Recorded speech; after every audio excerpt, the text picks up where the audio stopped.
This was your first time watching it? No, this is my second time. Okay.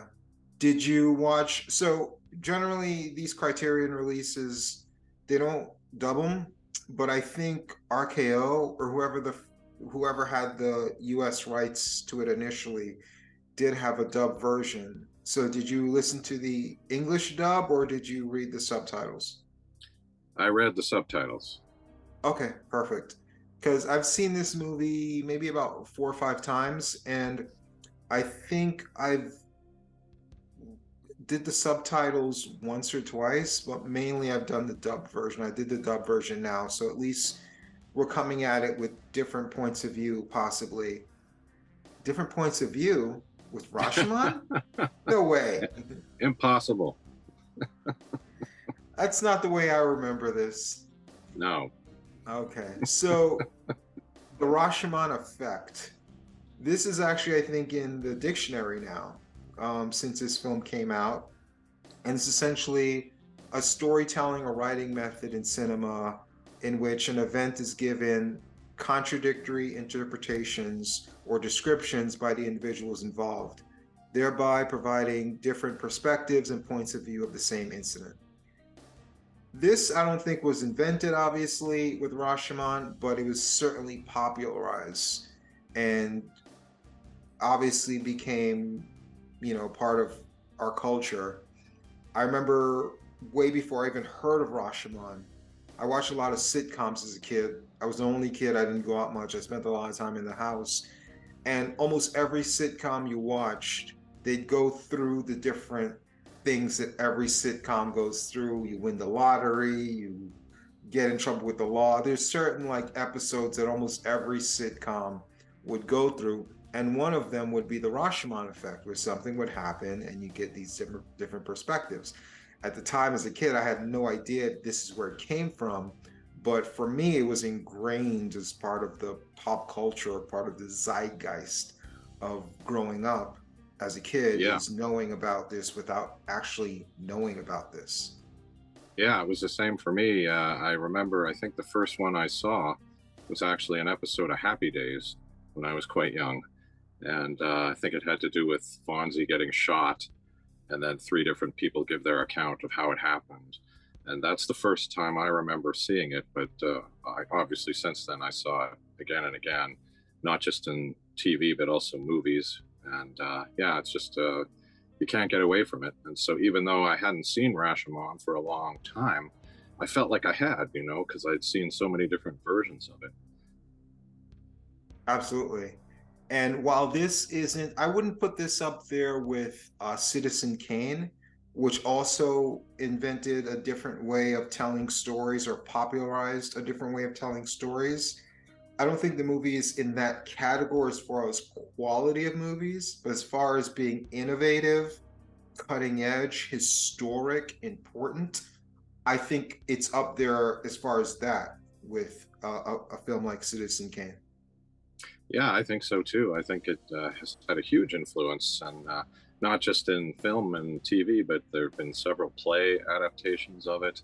I mean, it just goes on and on. It's one of the sort of formats that people use when they tell stories now, and I think it definitely all comes from Rashomon. Yes, and Rashomon, I believe it was based on from what I've heard, it's a combination of two books. But the main book seems to be in a grove. Yes. And I think the main dividing line between the two versions is in a grove was testimonials. And I was like, there's a few older books I tried to get into, like Dracula and the Invisible Man.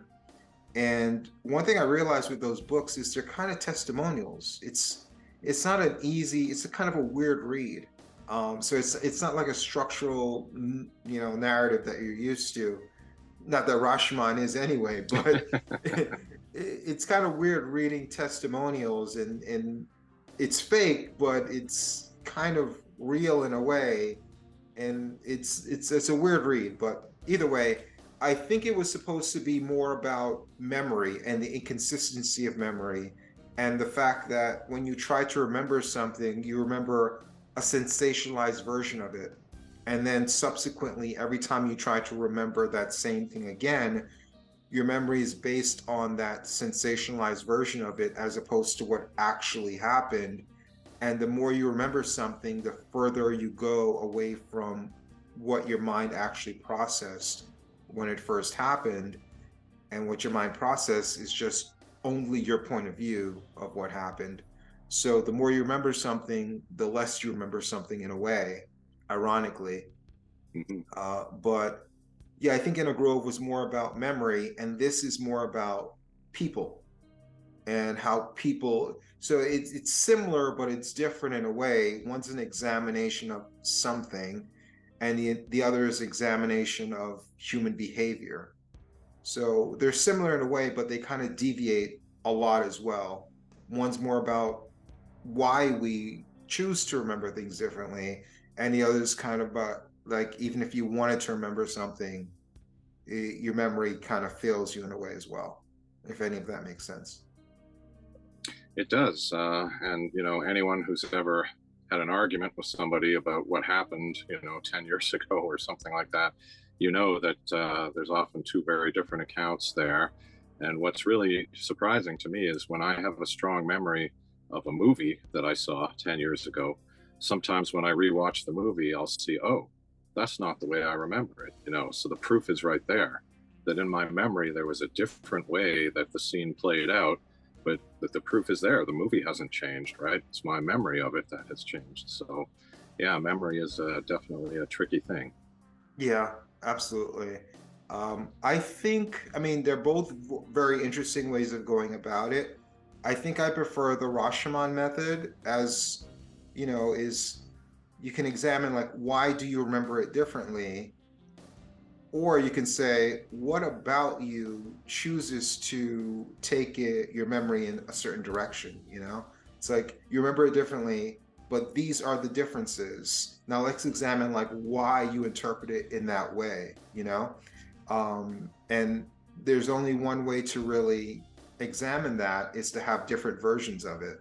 You can examine memory with just one person remembering something, but to fully understand it from a human standpoint, there has to be multiple points of view to really understand like, okay, why are you the hero in this story the way you remember it? If you're the only person that witnessed it, you can't really examine that. You can only examine memory. But if there are multiple people that remember it, then you can then examine not just why your memory changed the circumstances, but what about you decided to make yourself the hero or the villain or the bystander, in that particular situation. So I think they're both interesting ways of going about it. And I think this whole discussion is very interesting as well. Yeah, and you're just making me realize that working in the true crime business, you often get that there where there's a crime and you get several different people saying, here's what happened. And they're all trying to make themselves look innocent or good, And so you could say that in a way, Rashomon is related to that because it is a crime and there's different people giving their opinions on what happened. And so, yeah, I think there's a tendency to make yourself look good when you tell the story, whether it's, I'm the hero or whether it's, hey, I'm innocent. I'm not the guy who did this. It seems to be human nature in a way. Yeah, there is a certain amount of vanity to recollecting stories or storytelling in general when you're actually involved in the story you're telling. This is very different from Rashomon, and this is no way a defense, but if you remember when Me Too first started with Harvey Weinstein, all of these women came forward telling their stories. And everyone says he's a monster, he's a rapist, he took advantage of women, he had sex with women to get parts in movies. And all these women came forward. So, what did we know about Weinstein that made him a monster? He raped women and he had sex with women for movie roles. Those are the two main things that made him a monster. Would you disagree with that? Or no, that sounds about right. Yeah. So we can put that as partial fact, right? So when all of these women came forward, None of these women said, I had sex with him, or I got the role because I had sex with him, or he raped me. None of them said that. And again, I'm not saying that he did or didn't, but it's part of the vanity of it as well. Like, I'm not saying they're not victims. I'm not saying he's not a monster, but all of these women that got parts in his movies, they all call him a monster, but none of them admitted to having sex with him to get those parts. So you're either saying he's innocent or you're saying that you're lying, because if he's having sex with women to get parts and all of these women in the movies won't admit to having sex with him, then what are we talking about exactly? And again, I'm not bringing this up to shame the women or to exonerate him in any way, but I'm just using an example as part of the vanity of it. It's like, I want to call him out for being a monster, but I want to tell this story in a way that doesn't make me look like I had sex with a guy that I think is gross to get a part in this movie. I'm more concerned about my image than I am about, showing what type of monster he truly is, type of a situation. Yeah, well, and I suppose what would it say about your own skills or ability or talent if you said, yeah, I got the part because I had sex with him, as opposed to because I was the best person for that part, if you know Also, what I mean. what would it say about your morality? Yeah, exactly. I also remember there were some Russians who reacted to this story, and they said those Americans are wimps. This is normal. He's a powerful man. Of course, he would have sex with women and give them parts. Like, they just sort of accepted that as the normal course of action. So interesting, I guess, different perspective on it. Yeah, and I think before he got caught, I listened to Howard Stern all the time as a kid. There was an interview with him way before all of this happened where he said he wished he was, again, my memory is going to fail me because I'm trying to remember it in the context of this, but Yeah. Paraphrasing, remembering it a certain way. But I remember he got into the fact that he almost wished he was born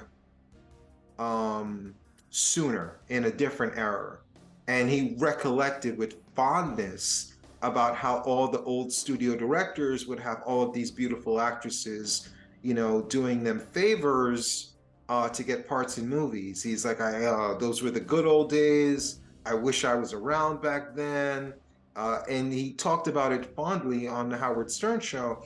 I remember Howard called him out on it a little bit, but not too much, because this wasn't a thing back then. But in defense of Howard, he kind of was a little bit grossed out by it and did try to delve into it a little bit. But again, it wasn't a major thing because none of the Me Too stuff was even a thought at that time. But yeah, there was a time and place, like you talk about with those Russians that you talked about, where that was a norm in Hollywood, where you had sex with directors and producers for parts. But yeah, I did find it interesting that when they came out, none of them said they had sex. I'm like, come on. I mean, none of you had sex with him. Why are we discussing this then? Let him go back to his job if none of you, if he's not having sex with any of these women, So I just found that interesting when it did come out, and it reminded me of Rashomon at the time. Yeah. A few other interesting things about this film is, speaking of sexual assault, since we're on that topic, Yeah. the sexual assault in this film, I won't say the R word because that'll get us demonetized, but the sexual assault in this film. Now, when you read about the synopsis of the movie, and even Kurosawa himself says this movie is about a sexual assault. There are 4 versions of this story that we see in Rashomon. Only one version touches on it at all, and that is the bandit. One version of this we get. So we get 4 versions of the murder, but one version of the assault. Only one. In that one version, she wanted it. What is that saying? Exactly.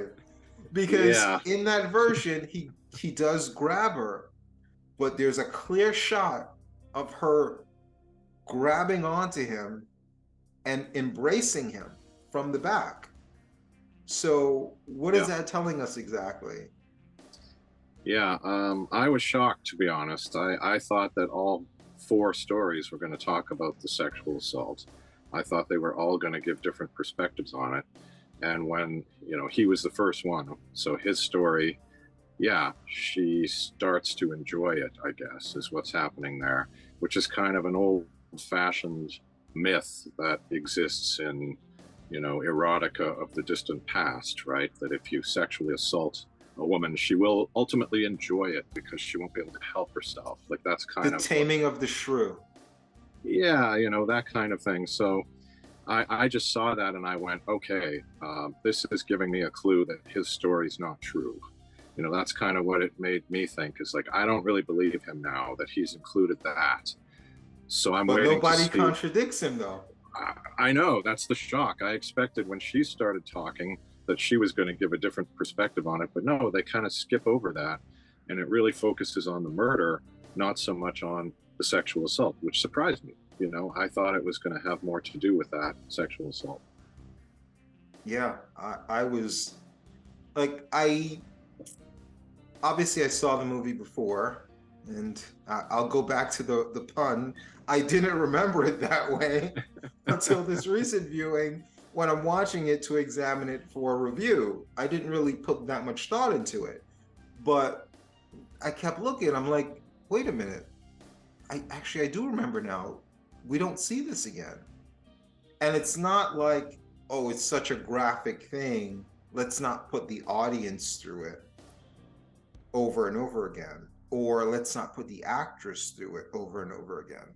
But this isn't. Um, I'll bring up a Sean Weathers film. This isn't They Almost Died, or I'll bring up a film everyone else has heard about. This isn't a Irreversible, where it's just so graphic and so emotionally draining for the actors to go through it and for the audience to go through it, that to show us 4 times is excessive. This isn't anything graphic. It's just an embrace of him to her and then an embrace from her to him, and that's it. And so it's not like this is a graphic film in any way. That showing us different versions would be excessive or gratuitous. This is none of that. So I did find it interesting. I don't know if that was done on purpose or not. Yeah, I don't know. It's a very interesting question. And they could have easily done 4 different versions, even without any sexual assault. There could have been a version where she was in fact not assaulted. She sort of instigated it or agreed to it, or there could have been many different ways of approaching it.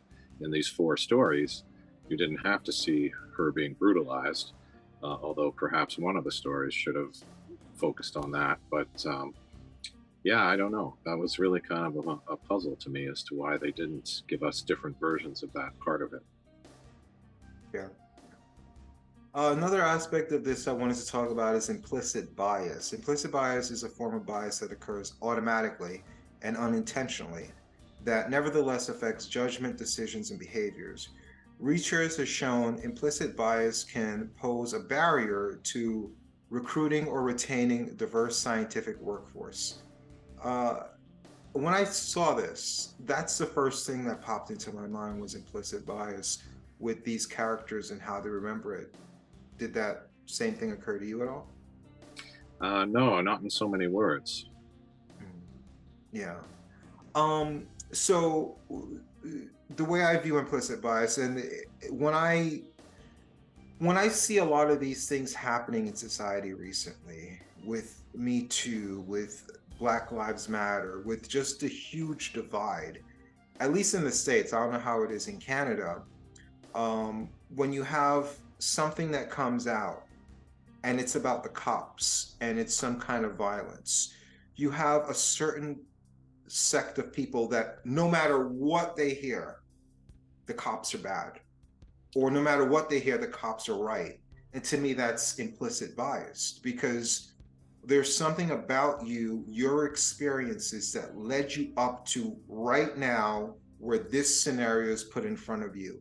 A cop killed X person, and the evidence is inconclusive. They're researching why this happened. And you see a little video, and automatically everything that led you up to watching the video you're going to watch on Twitter or wherever you see it tells you this cop is guilty and nothing's going to change your mind, or this cop is innocent and nothing's going to change your mind. Sometimes you're right, sometimes you're wrong. Sometimes the video supports you, sometimes it doesn't. But in your mind, no matter what you see, you're going to do mental gymnastics to say that my point of view is correct and your point of view is incorrect. Yes, I think that's true. That's absolutely true. And I'm seeing it too in regards to certainly politics. You know, we have an election coming up here, and you get people who have this opinion or that opinion, and it doesn't matter what the facts are. And, you know, also with the whole pandemic, and, you know, there's talk of maybe, you know, there might have to be masks again. And there's always those people right away saying, oh, no, you know, that's wrong. And there's other people saying that's right, and they don't seem to listen to any of the facts. They just have their opinion. Yeah. And since I'm telling this, I'm going to be the hero of this story right now. Okay. But I am not right. I'm not left. I'm not even moderate. I'm just a guy with opinions. I don't want to pre-associate myself with anything until I hear what's happening. And sometimes I'll hear this story and I'll be like, that cop was absolutely wrong. He's effing racist. Screw this cop. And then I'll hear a story like, you know, the cop did the right thing. How can you argue with this? And then sometimes I agree with the left and sometimes I agree with the right. However, sometimes the people I agree with on one thing and I completely disagree with another, and I look at the evidence, I'm like, yeah, we're on the same page with this. So how can we be so off with the other thing? And vice versa. You know, it's like I'll disagree with someone with this because I'm like, dude, what are you looking at? Then I'll agree with them with something else. And I'm like, how could we agree with this and we're so different with that? And again, I think that has to be implicit bias because I'm not smarter than anyone else. But I don't think I have as much of a bias as it's evident that there are some people that do, or there are certain topics where I don't have such a huge bias, where I have more clarity than I think maybe other people do in certain situations. But I see this all the time, and I find it scary that there are so many intelligent, powerful people that can make so many logical decisions, but then have a blind spot when it comes to something else. And it's so obvious that they shouldn't be agreeing with this, but you respect them because of their success, their intelligence, and a ton of other attributes they have. And it's scary to know that someone with all these qualities can have such poor decision-making process. And I think it doesn't come down to intelligence. I think it comes down to implicit bias. Yeah, I think you're right, and I feel the same way, that I do have opinions that are contradictory in a sense, and that's that they're left or they're right. Like, I don't necessarily agree with only one point of view, and I try to look at the individual case, and I try to look at all the points of view on it. You know, I don't just listen to one side and go, okay, that's the truth. I want to hear the other side then, and I want to hear what you know, what is the argument, what are the facts on either side. And this is what really disturbs me about this sort of current movement where people want to silence one side. You know, they want to say, no, you can't have that opinion. We're not going to let you have that opinion. We're going to cancel you, not let you appear. You know, there were people who were supposed to make appearances and talk at universities or wherever, and they were told, no, you can't come in now because we don't want to hear your opinion, which just goes so far against what used to be considered a very left-wing opinion of, you know, giving everybody a chance to say, you know, and we have a right to disagree and all that kind of stuff. It's like, no, we don't have that right anymore. If you disagree with me, I'll silence you, you know, and I'll block you on social media so I won't hear your opinion, and I'll only hear my opinion over and over again. I have people in my feed that I disagree with completely, and they drive me crazy, but I don't block them because I want to hear what they have to say. I want to know what that opinion is.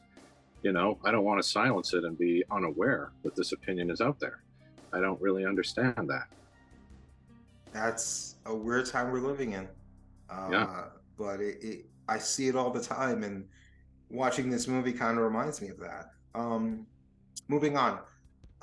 This film has a lot of interesting techniques. It's not just a good film, it's not just a good story, um, in a Grove or Rashomon. It, story structure as well, but it's also crafted by a great director. Akira Kurosawa is one of the greatest directors ever, probably in my top five. I mean, if I had to think about it, him, Wells, um, uh, Tarkovsky, maybe, definitely Kubrick, maybe some kind of mix like that. But I would have to put him up there with my top five. And I think this is one of his first, like, essential, like, really, really top tier great films. And he would go on to make a lot of other films that are just as good, if not better, than this as well, which this says a lot about him as a filmmaker. But I wanted to get into some of the techniques he used that were kind of interesting. Shooting into the sun. He's one of the first directors that's credited in a mainstream movie or in a feature length movie. I'm sure short film directors did a lot of experimenting and things like that. But shooting into the sun, which was kind of cutting edge at the time, he wanted to make the rain pop a little bit more, so he put black ink in the rain machine, using mirrors to increase some of the reflections that you see in the forest, because I guess that was a theme of the film, where it's like shadow and dark and light and blackness and things like that. There was a scene where they were running in the forest, and to achieve that effect, instead he couldn't just track them, so he just made them run in a circle. And I didn't even notice until I read that's how he was able to achieve that technique. A lot of close shots to imply claustrophobia, as these characters feel pressure of either the lying or the tenseness of the situation. And then when the tension was relieved, he'd go to wide shots. But there's just so many different things that I noticed while watching this, but that showed how great of a filmmaker um, was telling the story and crafting the story. Yeah, I hear he also used multiple cameras to shoot a lot of the scenes in this one because he wanted to be able to cut at any point and have it match. And as a result, there were more cuts in this movie than most movies at the time. Yeah, I think the cuts were more in line with movies made today as opposed Yes. to movies made back then. Yeah, So for people may sure. watch that and not even think much of it, No. because movies today have a lot more cuts. But you're right, that Yeah. had more cuts at the time than most movies. Yeah. And they also note too that you don't even notice the cuts. Like there's a lot of cuts in there, but it feels seamless. And I didn't notice that there were a lot of cuts, although maybe, as you say, I'm more used to that. But he did it in a way that wasn't announcing, look at my cool technique here. He was just kind of seamless. Yeah. Well, I'm the hero of this story, so I noticed a lot of those cuts. But they were subtle. They were subtle. Fair enough. Yeah. So, any other aspects of the story that you think we didn't touch on? You want to get No, into, or? I'm sure there's many things we could say, but I think we've covered it pretty well. I agree. I think this is his first maybe masterpiece.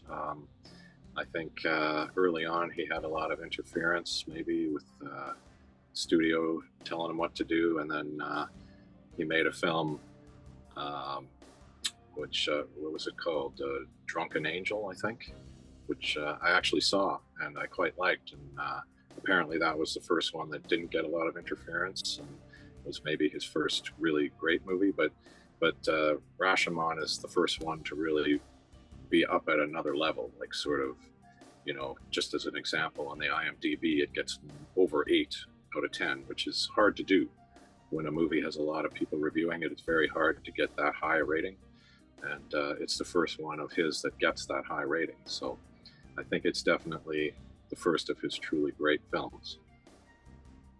Absolutely, absolutely, and definitely worthy of all the praise it gets. Um, All-time great classic. I will say this though. I'm looking at my IMDb right now. You're right, eight. Eight does seem kind of tough. It is. It is very hard. And I mean, I've learned over time, if a movie gets a 6, I will probably like it quite a bit. A 6 is actually a pretty solid movie. How But does a if you 3 get, sound? I got uh, lots of movies over 3. well, that's a different category. You know, it depends. Some of those 3s can be really great. You know, because they're sort of in that category of so bad it's good, perhaps, or just, you know, they're the kind of movies that maybe offend a certain portion of the audience, and so they'll never get a high rating. And Maybe. yeah. So, you know, you could be existing in that pocket where it's like, you know, the more mainstream people are going to give it a horrible rating, and the people who have more discerning tastes appreciate it a lot more. Yeah, just looking at my ratings, I do have one over an 8, 8.3 for a short film that I starred in, but I didn't direct. Oh, Um, nice. I have a 7.7 for one of my worst films ever made. Even I Really? think it's bad. Somehow I got a 7.7 for that. One of my better films has a 3.8. Wow. So it's kind of all over the map, but Yeah. yeah, not a lot of super high scores there. Well, you're not alone. There's a lot of people who don't get super high scores, and Yeah. I think in some cases it is that they're appealing to a more niche market, perhaps, and you Mhm. know the mainstream market just doesn't get it. Yeah, I guess so. I guess so. All right. Yeah, but overall, great film. Well worth the hype. Definitely worth seeing if you haven't seen it before. Definitely worth watching again if you've already seen it because you may remember it a little bit differently. Absolutely. And actually, one thing I will say is that in terms of the Rashomon effect, I think that most of the movies that use that effect tend to, with the final version of the story, they tend to sort of claim that that's the truth. You know, we're finally getting to the truth in the final version. Whereas I feel that Kurosawa's Rashomon isn't quite so black and white. It's more, we're not sure if this is the truth or not. Well, If that's you what I know was what I saying mean. before, where it's more about human behavior. It's not about ultimate truth. And Yes. you're supposed to be examining like why these characters are favoring themselves or telling the story in a certain way, as opposed to actually trying to figure out who killed the guy. Yeah. So But I think a lot of the people who copied it just wanted to use the they device to lost, sort of yeah, funnel down to the truth. yeah, they You kind of know. lost the whole point of it, I guess. Yes. Exactly. Yeah. I can't believe you ruined my ending with the remember line. That's how I wanted to end this review, to go with the whole Well, Rashomon theme. you And can you just ended cut it by you can kept talking. I can cut all cut of that that. out. Yeah, just cut that. Get rid of I'll get rid of you. How's that sound? that. That I can do all the talking.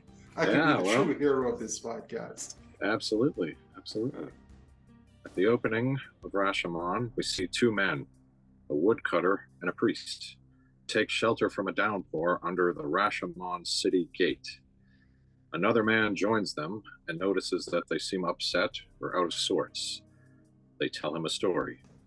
The woodcutter claims he found the body of a murdered samurai 3 days earlier, as well as some other things like a woman's hat. And the priest claims that he saw the samurai traveling with his wife on the day of the murder.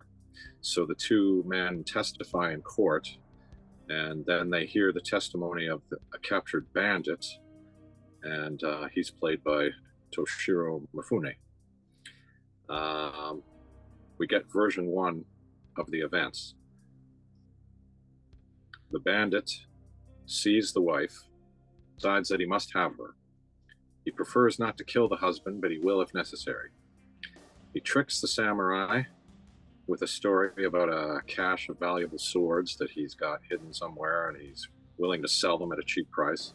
So the samurai follows him into the woods. The bandit jumps the samurai, ties him up. Then he goes back to the wife.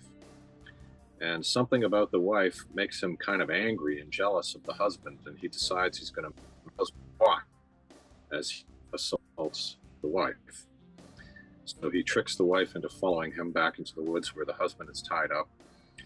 He starts to assault her, but then she gets into it. she sort of starts to enjoy it, which is kind of a throwback to the classic mythology and some old politically incorrect erotica. And perhaps this is the first clue that the bandit's story may not be entirely true. Afterwards, the wife says that she can't live with the shame of knowing two men, so they must fight to the death. So only one remains alive, and then she will go with whoever that one is. So the two men fight. They fight a good fight. The bandit kills the samurai, but the wife is gone. And he also notes that he forgot about the knife that the wife had, which is apparently a valuable dagger.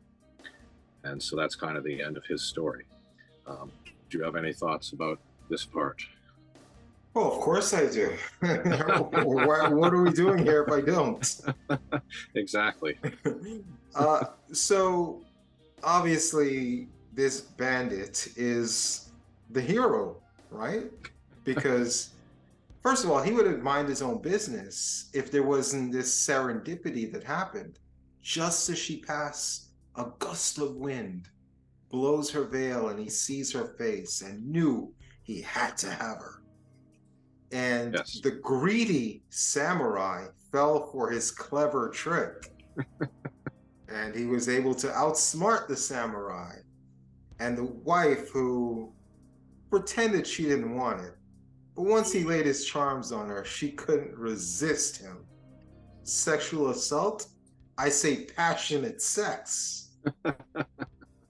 And when he was just free to walk away, the wife pulled him back and say, "No, you have to fight to the duel." "Me fight? Well, to defend your honor, I will." And after he valiantly killed the greedy samurai, the wife ran away. And there he was, left on his own, a murdered samurai, a runaway wife, and here he is, the valiant samurai, the valiant bandit. So, yeah, there's a lot fishy with this story, you know? I mean, if this was presented, I'd say, okay, let me hear another version. This can't be the only possible version of this story. Because, Yes. yeah, I'm not buying any of it.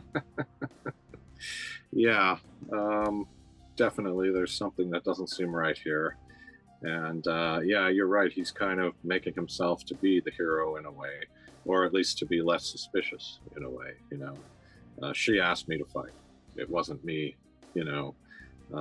And she was into it. She was into the whole thing, you know. So yeah, it makes him look less like a bad guy for sure. Yeah. So I don't know if there's any other details that we need to go over in there. Well, we could.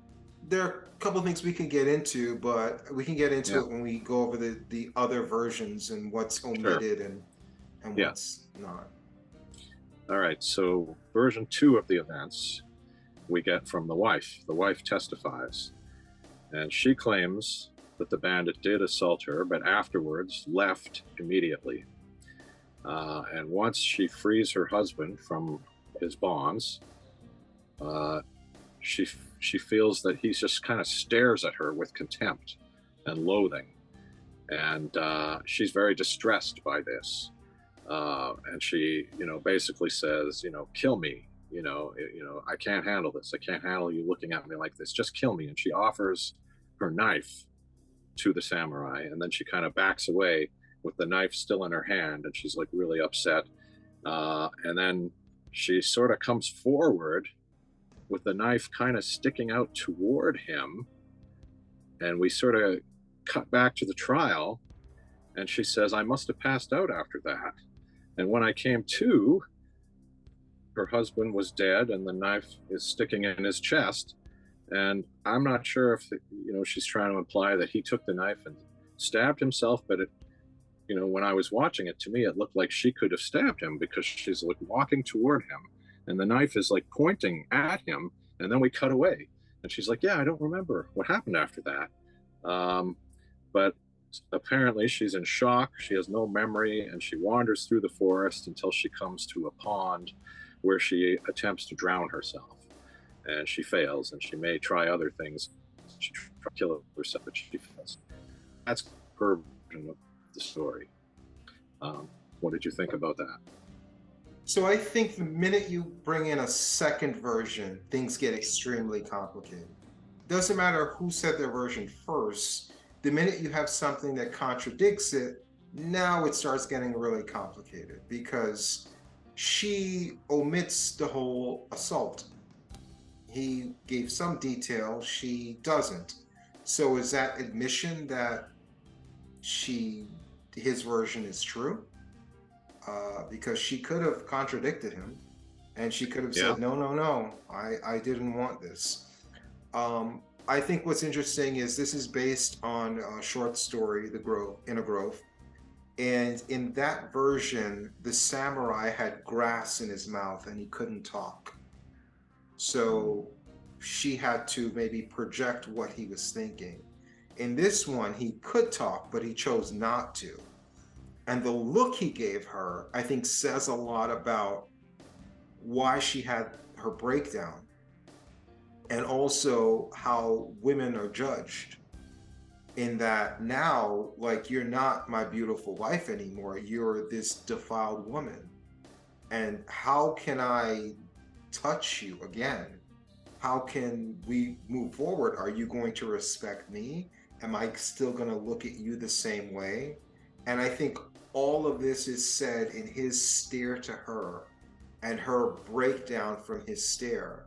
And that was a lot there in that interaction. And it kind of justifies her breakdown and her losing her mind and her attempt to kill herself. All of that is kind of justified there.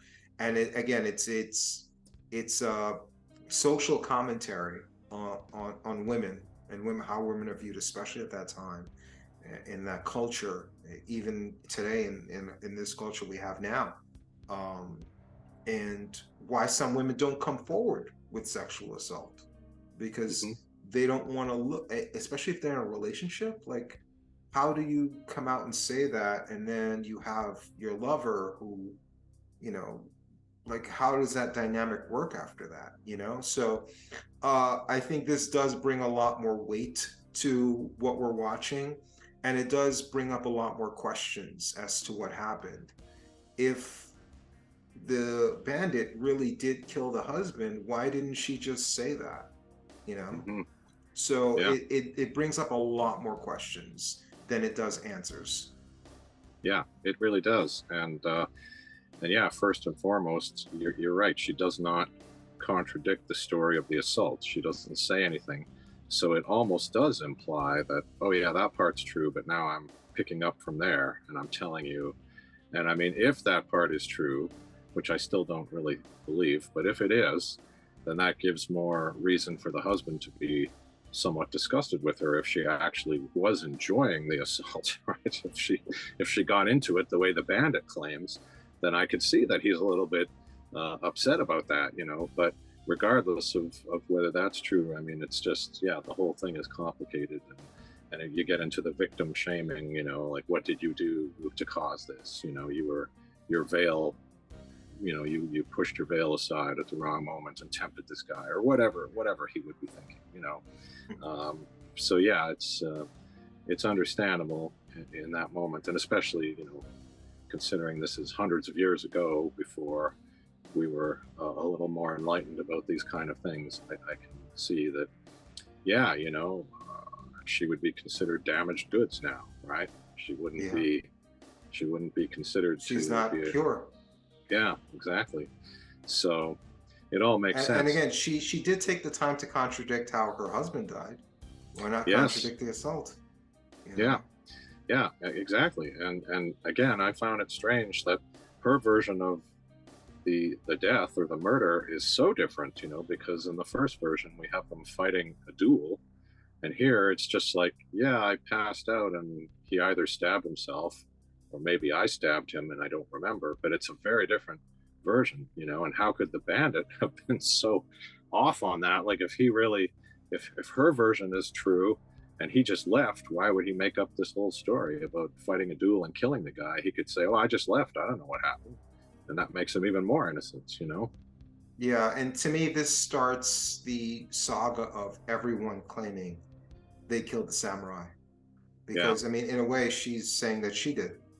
yeah, yeah. I mean, that's kind of the way I took it, you know. But you know, and it kind of fits again with the true crime kind of a thing, where it's like, oh yeah, I don't know what happened, but I was holding the knife and I was walking toward him, and it looks pretty suspicious, right? It looks like you probably did it. Version 3 of events. The samurai's testimony is heard. Much to my surprise, the samurai testifies through a medium. So a woman who is a medium speaks for the samurai, or he speaks through her.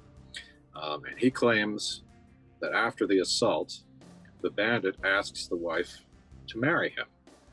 And she agrees to go with him, but she asks the bandit to kill the samurai first, because she can't go on knowing that he's still alive. And the bandit is actually shocked and disgusted by this. And he basically gives the samurai the choice of, you know, the bandit can kill his wife or let her go. But apparently he no longer wants her, because this is so shocking and disgusting that she would want her husband killed. And so the samurai, it seems to me, he doesn't really give any clear answer. And then the wife runs away and the bandit chases her. And hours later, the bandit returns and the wife has escaped, and he just cuts the samurai loose. And then the samurai kind of cries, which I think is probably quite significant in the culture, for him to cry, show that kind of weakness in a way. And then he kills himself with the dagger, the famous dagger that belongs to the wife, that she supposedly had in her hand and did not remember. So he kills himself with the dagger.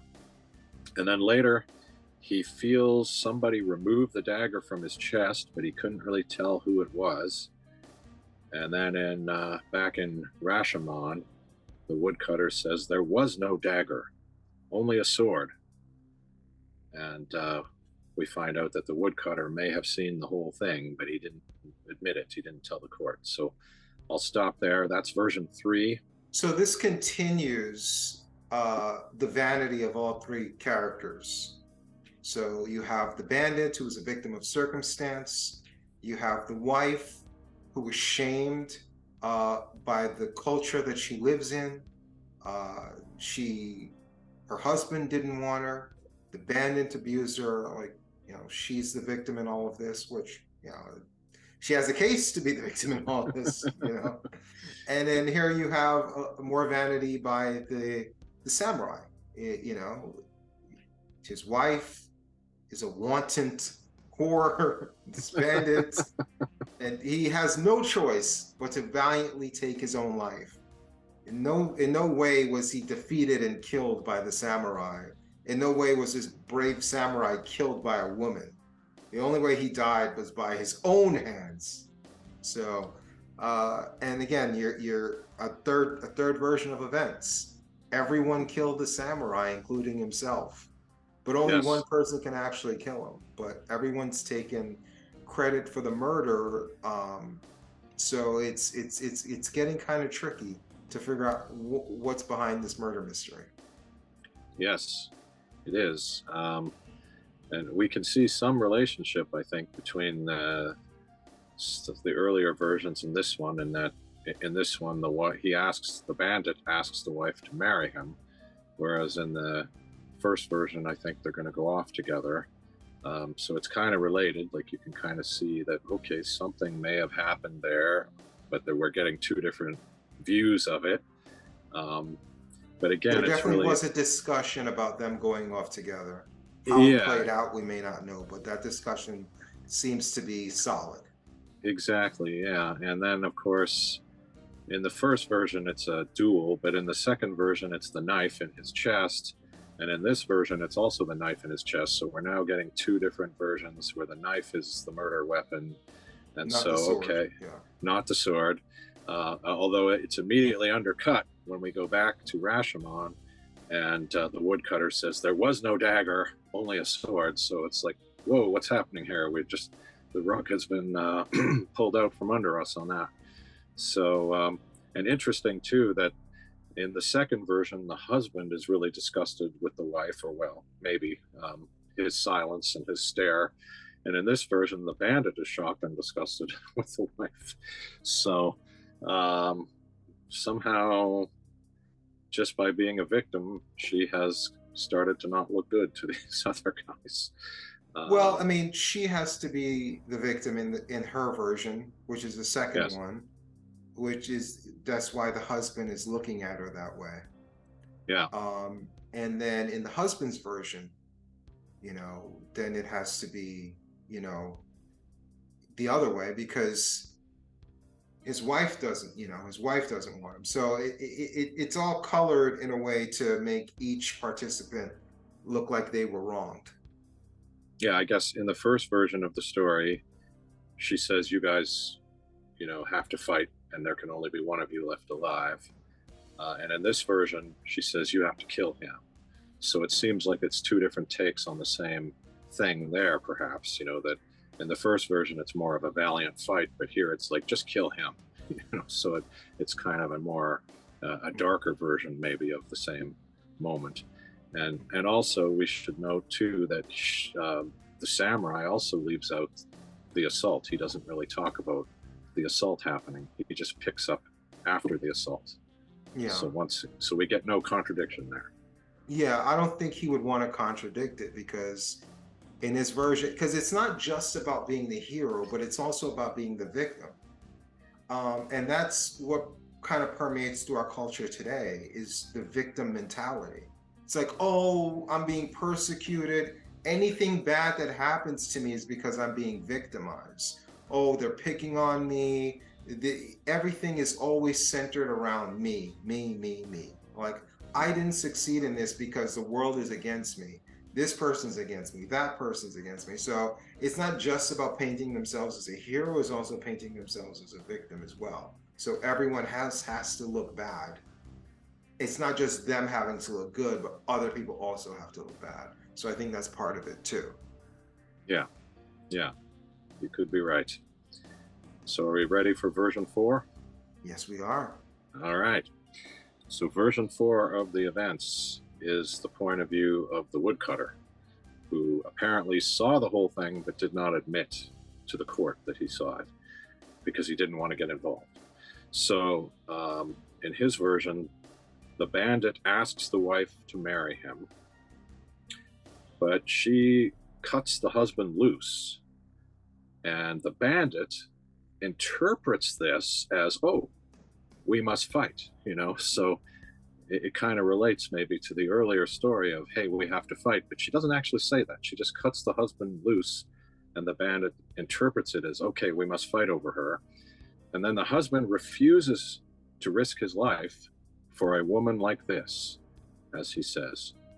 And the bandit seems disgusted. And then the wife winds up kind of declaring them both to be feeble and pathetic. She has some very negative things to say about both of them. And ultimately, they do pick up swords and they fight. But it's a pathetic and incompetent fight. There's no amazing sword play. It's epic. It goes on and on and on, but it's weak. It's not two great swordsmen fighting. And so at the end, the bandit kills the samurai, and it's not particularly heroic or anything. And he expects the wife to go with him now that he has done this, but she refuses. So he limps off carrying the two swords. And I guess I'll just stop there and say that's version 4. So now we have the final version, so we can start trying to piece this thing together. So with only one version of the assault, we're going to have to assume on some level that she did kind of enjoy it, because we've yet to hear a contradictory version of the assault. Mm-hmm. And that led to some kind of contempt or some kind of breaking up of this married couple, of this couple now, because now they don't like each other for some reason, either because he's looking at her with contempt or she's looking at him with contempt. But either way, after this assault happens, there's some kind of divide there that now these two people aren't that into each other anymore, you know, however you want to look at it, because there's some consistency with that aspect of it as well. Yes. There's only one version where they didn't fight, so we have to assume some kind of fight happened. And I thought this was the most entertaining part of the movie from my standpoint. That fight was just hilarious. The way Toshirô Mifune was panting as they were walking up to each other, like the look of like fear and anxiety of like having to fight this guy was just hilarious. And the fact that they didn't really want to fight each other but felt compelled to fight each other was also very interesting. So again, a different version of events of how it played out, but certain parts are more clear. But again, you have a very different story being told as well. Yeah. And I think there's another element to this as well, because so far we've had three versions, and in all three versions, the storyteller is the killer. Everyone Yes. who's told the story so far is the killer. So I think this is just a theory, nothing to back it up, that the woodcutter is also a killer. Because we've already established that it's possible he died by the sword or the dagger. Yes. And we did see at the beginning the woodcutter was there when the man was dead. Yes.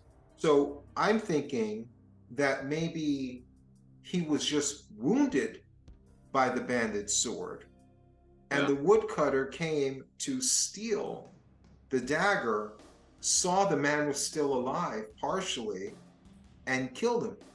So I think he was potentially a killer as well, because it would stay consistent with each person telling the story being a killer, and he's kind of tormented throughout the film. Even towards the end, you see like he's looking for some kind of retribution. Not to spoil the end, but there's a baby at the end, and he wants to save the baby. Why does he want to save the baby? Maybe because he took a life, and he wants to save a life. So I think it's staying consistent with what we've watched, that there's a fourth killer, and it's the woodcutter. The woodcutter did it. Before the butler did it, the woodcutter did it. Well, that's interesting. That takes it to a darker level. And I'll talk a bit more about the woodcutter. But yeah. And that's why he's always, he's the one consistently there with all the stories saying, no, that's not the way it happened. That's not, because I killed him. I know what happened. You know? Yes, well, that's interesting. I mean, he makes a point of saying there was no dagger.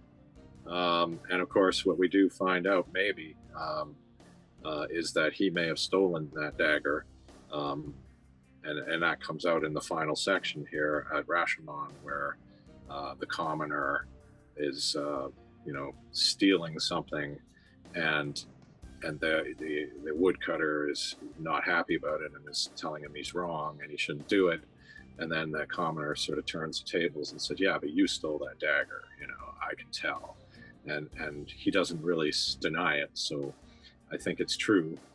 And so, yeah, he's no better, right? He's committed something wrong. And it seems to go, the idea seems to be that we're all selfish, all people are selfish, and we're just out for ourselves. And you have to be, in order to survive in this world. You have to be like that. You can't worry about the other person. You have to just take what you want and get away with it. And I do think that, as you alluded to with the baby, like this is kind of, this is where we get some hope at the very end, right?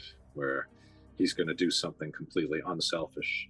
And the priest actually says to him, thanks to you, I think I can keep my faith in man.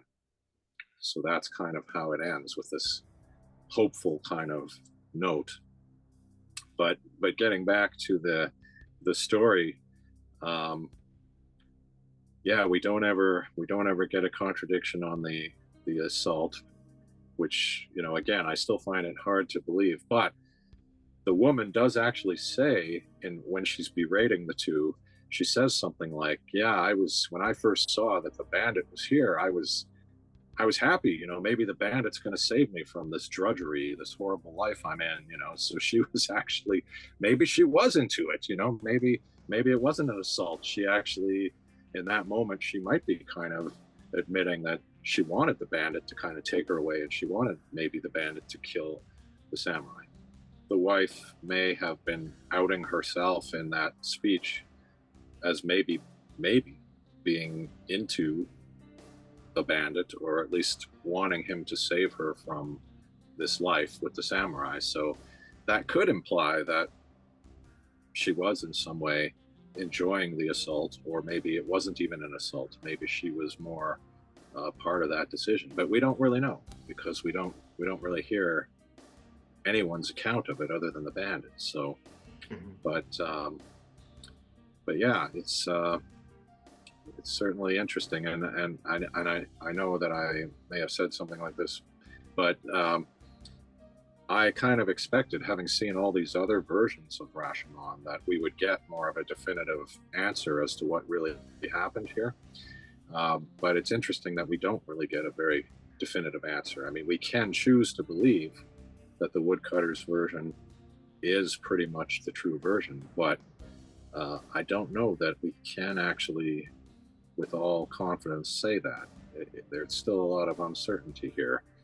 And so it's almost about how it's impossible to ever get at the truth, as opposed to funneling down to the truth.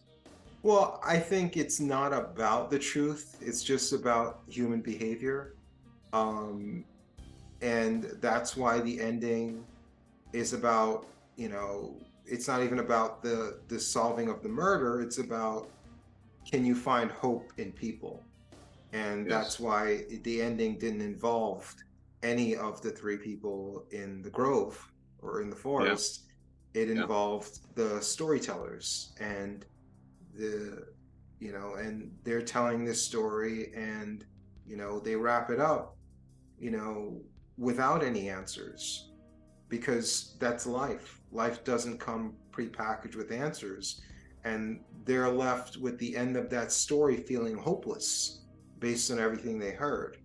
And then that ending with the baby says, yes, there is hope. Despite everything that we heard, everything that you saw, there is hope for people. I love the fact that it was not about solving a mystery. I love murder mysteries, but I've seen a lot of them. This is very unique in that it's a murder mystery where it's not about finding the answer. So I love that aspect of it. I didn't love the ending from a standpoint. It feels like it's kind of like why I'm not a fan of Steven Spielberg, because it feels like a Spielberg type ending, where it's just like, yeah, you have this great movie, end it, no. And Spielberg goes on for another 20 minutes with a schmaltzy ending that he ends all of his movies with. And it's like, oh, Spielberg, can you not Spielberg so much? And this kind of felt like that, where it's just like, you have this really great movie, and then you have this schmaltzy ending that kind of makes you feel warm and fuzzy inside. I don't want to feel warm and fuzzy. I want more of an ambiguous cut when it's all done.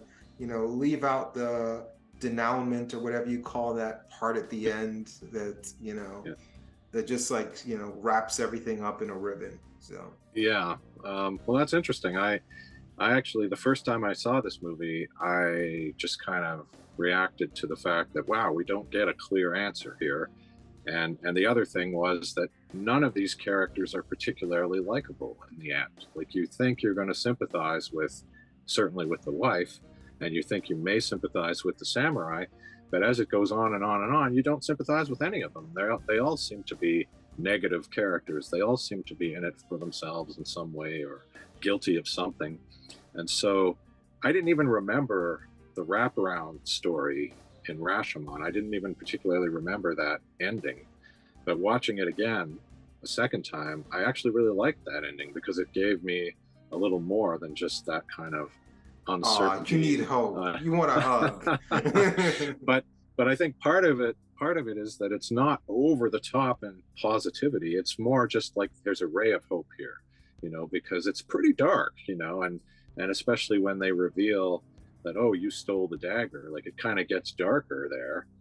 And you suggested an even darker possibility that maybe he finished off the samurai in order to get that dagger. So it takes us to a darker place in a way, but then it gives us that ray of hope that, well, okay, I'll take care of the baby, you know, and so, and we don't know for sure. I mean, he could be lying in that moment, but but it just gives us that possibility that there's a little bit of hope here, and so it's not a completely negative story, and I appreciated that this time.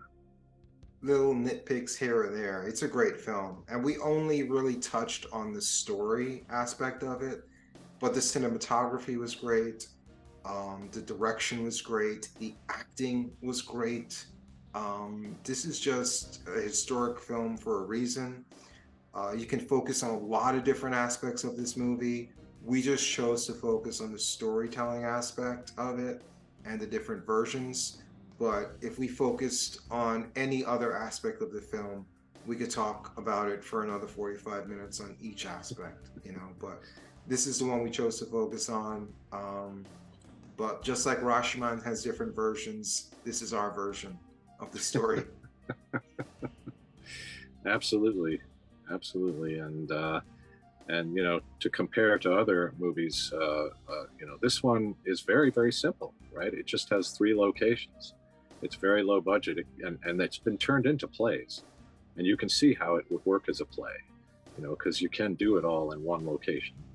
Um, but unlike other films where it really feels like, oh, you know, we're really stuck in this location and it doesn't feel filmic, you know, this movie feels filmic. You know, it doesn't feel like just a stage play being videotaped or something like that. It feels much more artistic. There's a lot more interesting stuff going on in here. So it works like a film, and I like that. Yeah, Rashomon.